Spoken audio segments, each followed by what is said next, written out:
Do you know how quickly you should be losing weight? Do you know if doing extra cardio is helping or hurting your progress? Find out the answers to these questions and more in today's episode. Stay tuned.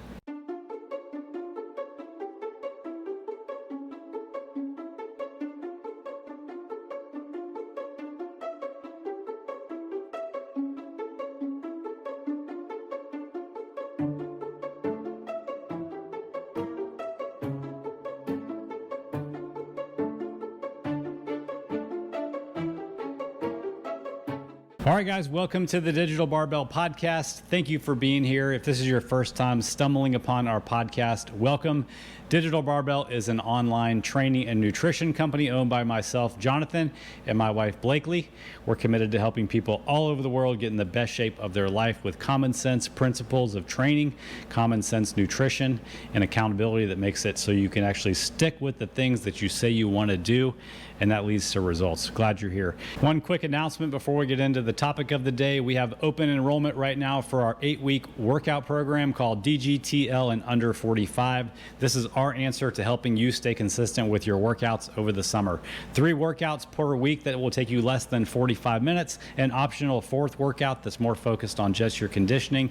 You're going to get stronger, you're going to build muscle, you're going to get fitter, and you're going to know exactly what to do every single day because there's going to be a video demonstration and a description of every single thing for each workout right there in the app. You're going to be able to record your results, make sure you're getting stronger, know that you're making progress, and this is going to be the missing piece in staying consistent this summer. This is what we want for you. This program is written so you can do it with just dumbbells and bands. It's for all different levels, whether you are a beginner or whether you've been working out for a long time, or if you're jumping back in, you can start here. The program starts on Monday, July 1st, but if you jump in and sign up before Saturday, June 22nd, we're going to send you a free gift. You're going to get to pick between a set of resistance bands, a jump rope, or a sit-up pad. We'll send you that absolutely free of charge. If you have any questions about the program, send me an email at jonathan@digitalbarbell.com. Check the notes below this episode to find out more about the program and to join, or just go to digitalbarbell.com/quick.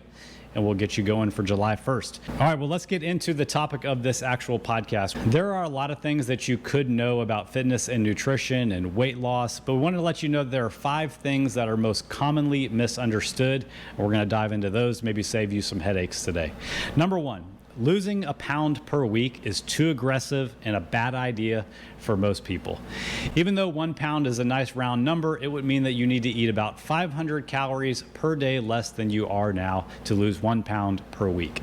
And for a lot of people, that might mean eliminating an entire meal out of the day. Let's say you're a woman who isn't exactly really tall. That might mean slashing your calories down to 1,200 or 1,300 calories per day. And if you're a male who's not really active or doesn't have a lot of muscle, that might mean cutting down to like 1,600 calories per day. And while you can probably endure a few days or even a week on really low calories, eventually hunger is going to show up on your doorstep holding a bag of tortilla chips with your name all over it. Been there, done that.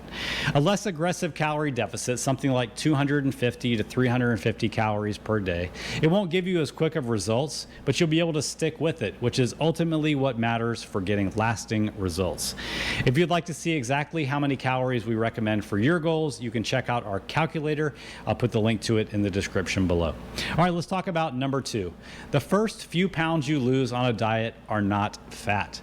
Picture this. It's Monday morning and you're finally starting that diet that you've been talking about.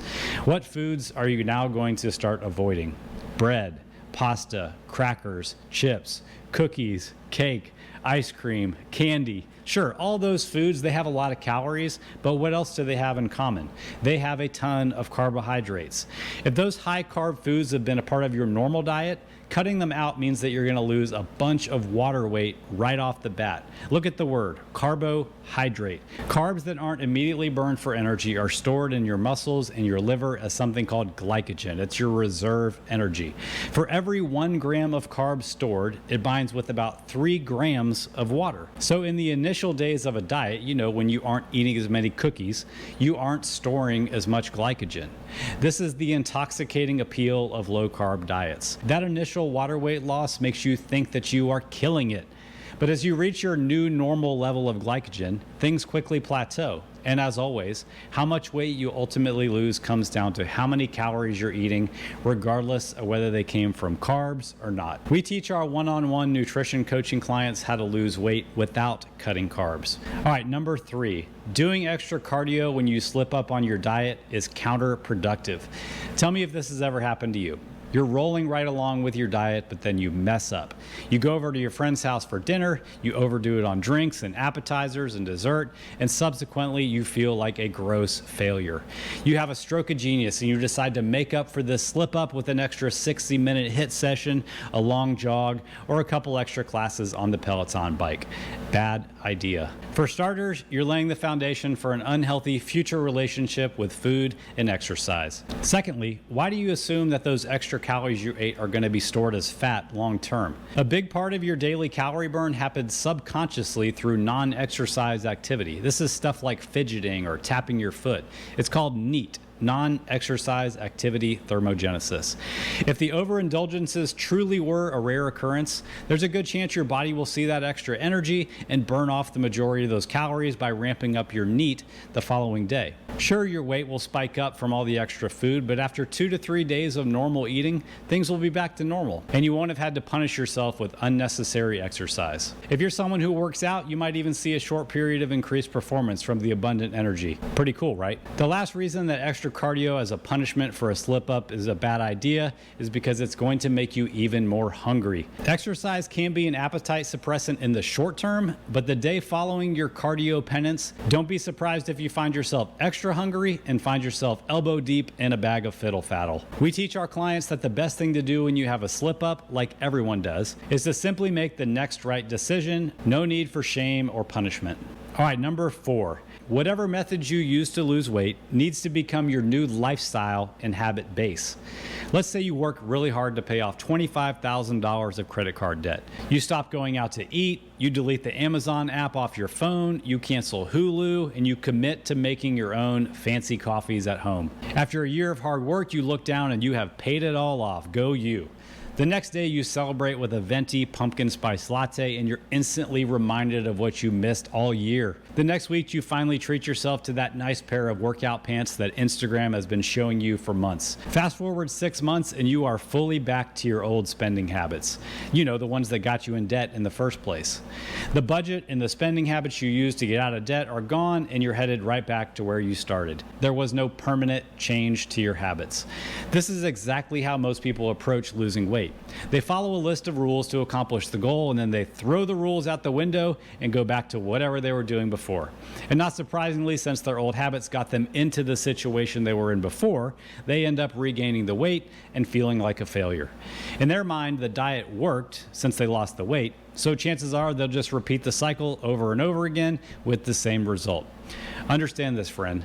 Whatever method you choose to lose weight, the only way you will keep the weight off is by maintaining a very, very close semblance of the method you used to get those results. So think really hard about that before you start another round of Whole30, Keto, Optavia, Weight Watchers, macro counting, Faster Way, or doing a detox cleanse. If you were to ask one of our clients what kind of diet they're on, they wouldn't be able to tell you. We actually don't do diets at all. We educate our clients to help them make a fundamental change to the way that they eat that's based on habit so that they can keep the results they get without ever feeling like they're going to lose them. Okay, last thing on the list that you might have misunderstood. Number 5, sweat has nothing to do with the process of losing weight. If you come from the mentality of burning calories to lose weight, this one really might surprise you. The sweat that soaks your shirt while you work out is your body's natural response to cool you off.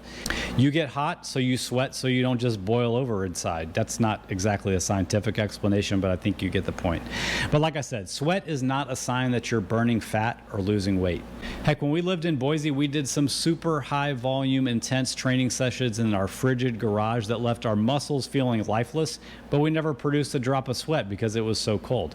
But by that same token, I've sweat buckets just simply walking to the mailbox 50 feet down the sidewalk when we lived in Houston. The fat cells in your body only give up their energy when you're eating fewer calories than you need, regardless of how sweaty you are or are not. If you really want to know how it works, almost all of the fat that that you lose comes out of your nose and mouth after it's been turned into carbon dioxide. Nothing to do with sweat. I hope these 5 were helpful to you. If you're wondering how you can break free from all the nonsense and unsustainable junk out there in the fitness and nutrition world and finally get more effortless results without all the guesswork, we can help. You can click the button below to apply for coaching. And don't forget, you do have a chance right now, if you're watching this in the present time, to jump into DGTL in under 45 minutes. Just check the description below for all the details. Have a great day.